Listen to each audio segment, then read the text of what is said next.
Assalamualaikum dulur, bagaimana kabarnya hari ini dulur? Mohon maaf selama hampir 2 minggu ini Mas Bro tidak upload video apapun ya, karena memang dalam kondisi kurang enak badan. Ini terlihat masih dalam kondisi kurang sreg, jadi suara masih agak berat ya, agak sengau, agak berat, karena memang lagi dalam kondisi pemulihan. Kemarin sempat malah suara hilang sama sekali dulur.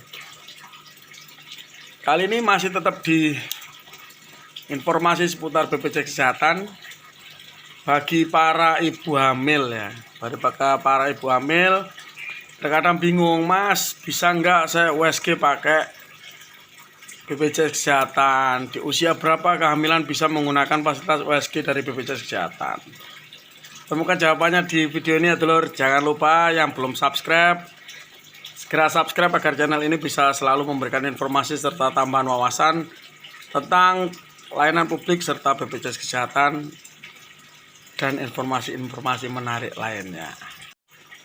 Bagi kita ya, pasangan suami istri, kehadiran seorang anak memang sebuah anugerah ya dulur, dan sudah dinanti-nantikan ketika kita sudah melangsungkan pernikahan.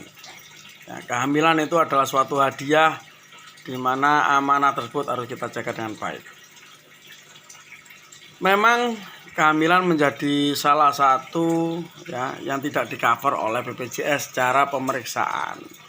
Namun akan tetapi kita masih mendapatkan fasilitas untuk melakukan pemeriksaan USG ketika sudah mencapai usia kandungan tertentu.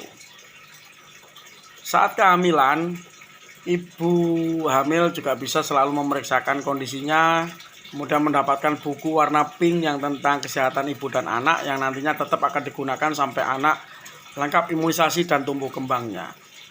Itu nanti ibu bisa berobat ke bidan, memeriksa kehamilan ke bidan ataupun ke vaskes 1 di mana bidan tersebut berdinas ya lewat puskesmas.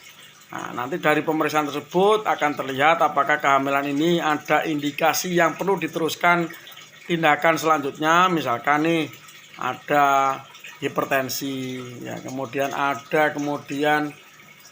posisi bayi sungsang sehingga perlu kondisi di mana pengobatan lanjutannya atau perawatan lanjutannya memerlukan tindakan lebih lanjut ya, itu nanti khusus.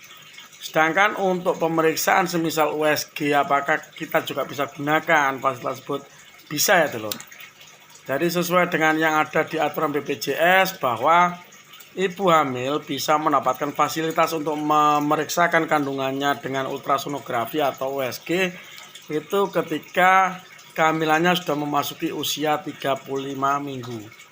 Ya, ketika sudah 35 minggu kita mendapatkan ya, biasanya dari bidan atau dari puskesmas itu akan mendapatkan rujukan untuk ke SPOG atau ke rumah sakit terdekat yang ada poli kandungannya. Kemudian kita bisa melakukan pengecekan ultrasonografi atau USG terhadap kondisi bayi kita dalam kandungan.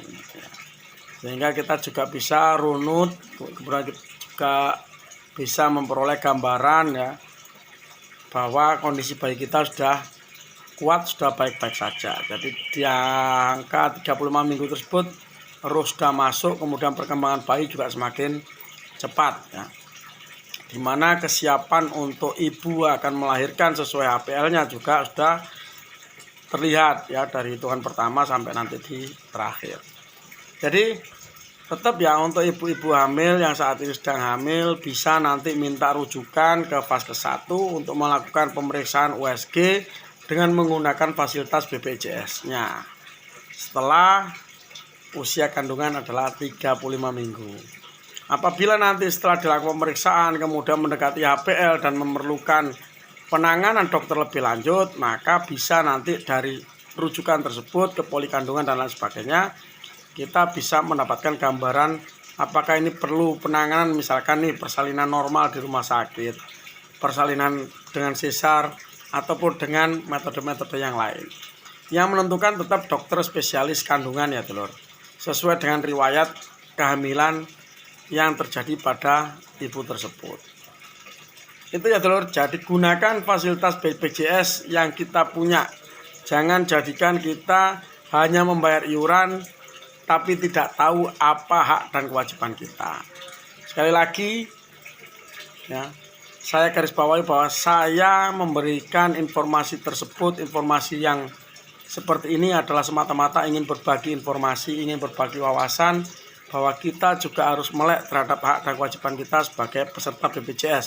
Apapun segmennya, bisa pekerja, bisa penerima bantuan iuran, bisa juga pekerja mandiri, pembayar mandiri, dan lain sebagainya. Jadi itu adalah, jangan lupa yang belum subscribe ke channel ini agar saya bisa selalu memberikan informasi-informasi seputar BPJS serta layanan publik lainnya. Jangan sungkan-sungkan untuk subscribe channel ini. Matur nuwun dulur.